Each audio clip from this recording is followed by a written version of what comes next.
حضرت مولانا رشید احمد گنگوہی رحمۃ اللہ علیہ بخاری شریف کا درس دے رہے تھے اور کچھ لوگ مدینہ منورہ سے پہنچے اور حضرت کو ہدیہ دیا، کھجور وغیرہ۔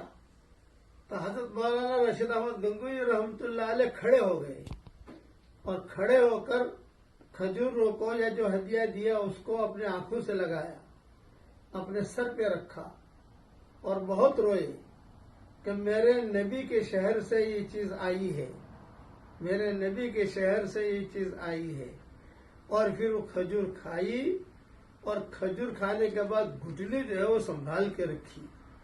اتنا اہتمام تھا مدینہ منورہ کی کھجوروں کا، اور اتنا اہتمام تھا حضور صلی اللہ علیہ وسلم کے شہر کا، اور بہت دیر تک روتے رہے، کہتے رہے کہ یہ میری سعادت مندی ہے کہ اللہ نے یہ چیز مجھے پہنچائی۔ اس لیے اگر آپ کو مدینہ منورہ کی کوئی کھجور ہے تو یہ سمجھنا چاہیے کہ وہ مدینہ کی سرزمین سے آئی ہے اور یہ اللہ کی طرف سے آئی ہے، اس کی قدر کرنی چاہیے۔